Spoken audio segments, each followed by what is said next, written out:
મને એમ થાય ભક્તિ કરે દુખી છે, દુનિયાના બૂસ મારે એ સુખી છે, તો કર્મમાં હું સમજવું? કૃષ્ણ પરમાત્માએ અર્જુનને કીધું ગીતામાં, કર્મ તમારે કરવાનું, કેવું કરો એ તમારે જોવાનું, એનું ફળ કેવું આપવું એ મારે જોવાનું. આનું નામ ગીતા. તો હું એમ કહું છું કે અમે ખોટું કરી છે, અમારું આ દુનિયા લોહી પીવે, તો પેલા ધોકા પસાડતા સારું નહીં આના કરતા? કર્મની ગતિ શું હોય શકે? તમે હું રામ રામ રામ કરીએ છીએ બાપુ, સીતાજી રામ ને પૈણે આખી જિંદગીમાં દી હારો ન હોઈ ગયો, શું કર્મ છે?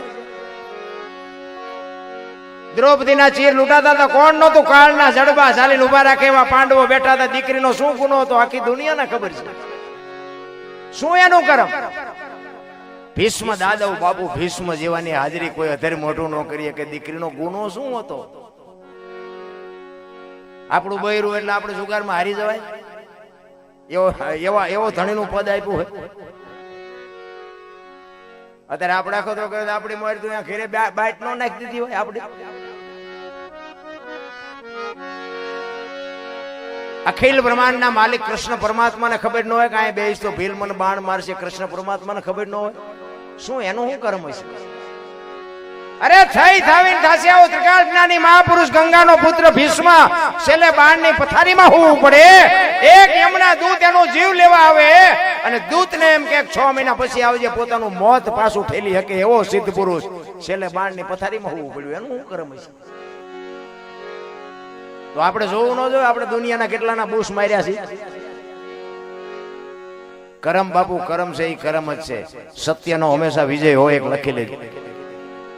બાકી અમે જે અમને જે કાલાવાલા ભગવાન પાસે કર્યા છે ને, તમારા ગામમાં અમે તમારા સામે આજે કાલાવાલા કર્યા, એને લખવું પડે લખવું પડે બાપુ. સાચું હોય ખોટું હોય પણ ભાવે કભાવે એનું નામ લીધું છે એને બાપુ નોંધ કરવી પડે, એ વાત પાકી છે.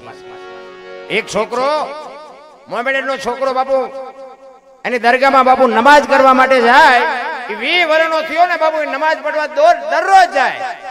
અને એમાં એકવાર આકાશવાણી થઈ, કઈ છોકરા તું 20 વર્ષથી અહીં આવશ ને પણ તારી નમાજ આ ખુદાના દરબારમાં અદા જ નથી થઈ, શું તું આટા મારે?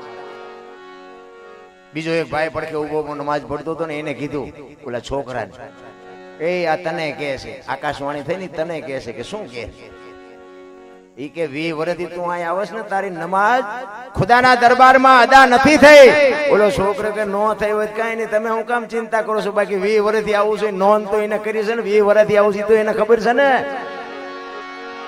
બસ મુદ્દો આટલો જ છે. ભલા મને તમે મંદિરે જાઓ ને, દુનિયા ભલે ને કહેતી હોય કે તમારું છોકરું આવું ભાઈ, તમારી વાડીમાં કાંઈ ન થયું, પૂંછડું ન થયું, ઢોકળું ન થયું, બાકી ઓલાને તો ખબર છે કે ત્યાં મારા મંદિરના પગથિયા કેટલા વર્ષથી તું ગઈ, એને ખબર નથી. વાત ખોટી છે, એને બધી ખબર છે. મોજ કરી લ્યો, કાંઈ છે જ નહીં. માણા જન્મે 2-2.5 કિલોનો હોય ને 60-80 વર્ષ જીવે ને પછી મરી જાય ને, શમશાનમાં લઈને હળગાવી નાખો ને પછી રખ્યા ભેળી કરીને જોખો એટલે 2-2.5 કિલો થાય. કાંઈ છે એની ઠેકડા હું કામ ભરવા પડે ભલા માણા? સિકંદર, દિલ્હીનો સિકંદર છે ને, આમ 500 ઘોડાનો રસાલો લઈને આમ બજારમાં નીકળ્યો અને એક ફૂટપાથ ઉપર બાપુ એક ફકીર હોતો હતો. સાંભળજો વાત ઉપર ધ્યાન આપજો. ફકીર હોતો હતો, એક ધોતડી પહેરી છે, હાથમાં બીડી ટેકાવી છે, પાણાનું ઓશીકું કર્યું છે અને ટેસ્ટ થી બાપુ બીડી પીતો. ત્યાંથી આમ સિકંદર નીકળ્યો ને, અને સિકંદરની નજર ફકીર સામે ગઈ ને, રસાલાને ઉભો રાખ્યો કે ઉભો રાખો, ઓલા ફકીર પાસે મારે જવું છે. સિકંદર અહીંયા ગયો અને એને કીધું કે એ ફકીર, માગ તને મોજ આવી, માગ આજ તારી મોજ ઉપર હું આફતીન થઈ ગયો. ફકીરે આમ આંખ ઉગાડીને કીધું મારે કાંઈ જોતું નથી, કે જ્યાં જતા હોય ઉપડો. બાબુ સિકંદર ને પરસ્યો વળ્યો. હું સિકંદર બાબુ, પોણા ભાગનું હિન્દુસ્તાન મારા હાથમાં હોય, આજે દિલ્હીનું રાજ માગે તો નો આને આમ લખી દઉં, પણ ભાઈડો પહેરવા લુગડું નથી તોય કહે છે કે મારે કાંઈ જોતું નથી. ઈ કે હું દિલ્હીનો સિકંદર છું માગ. ઈ કે મેં ક્યાં તમને પૂછ્યું તમે કોણ છો? હું તો અહીં મારી મસ્તીમાં છું, તમે તમારા રસ્તે જ્યાં જતા હોય જાઓ ને. અરે ભાઈ તમે જો સિકંદર ને એમ થયું, વાહ તારી મોજ, વાહ તારી મસ્તી. ફકીર પછી આજીજી મીડ્યો કરવા આ સિકંદર. એ કે પણ ભલામણા હું ઉતરીને આય તારી પાસે કઈ તો માઈક, ભલામણા મારી મોજ મારી જાય છે. એ કે તમારે જો ગણતરી હોય તો કે થોડાક આમ આઘા ઉભો એટલે તડકો મારી માથે પડે, થોડીક ટાઈટ હોય છે, બાકી બીજું કાંઈ જોતું નથી. વિચાર કરજો, આપણને ભગવાન એટલું આપ્યું સાંઈ છે, શેઠો છે.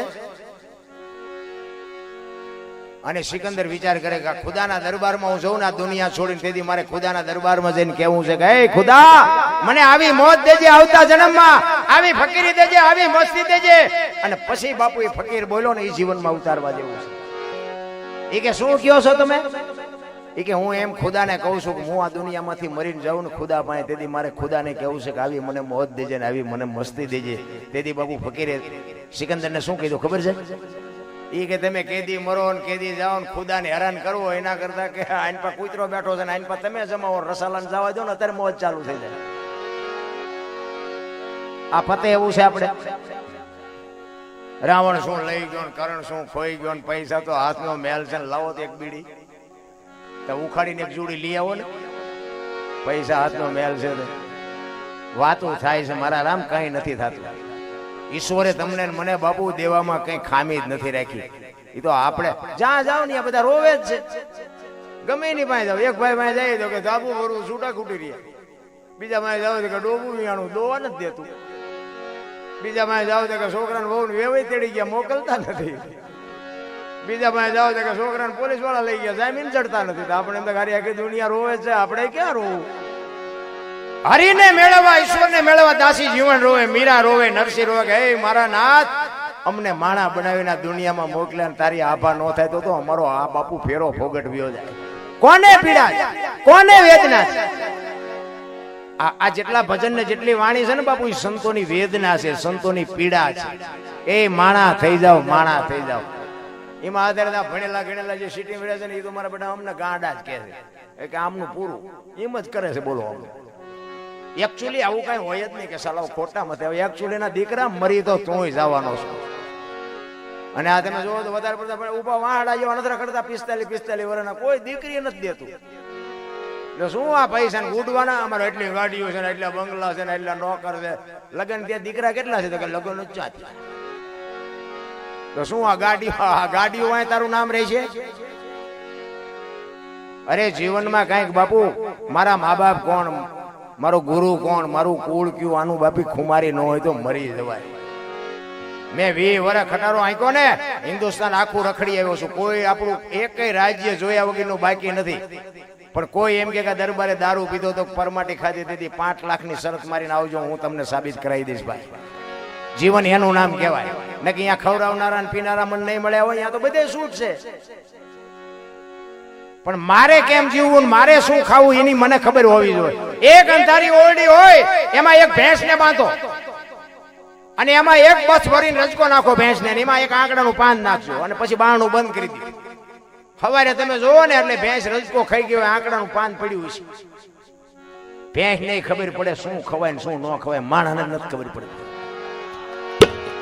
વિચાર કરજો, આ તમારા મારા અનુભવની વાત કરું છું.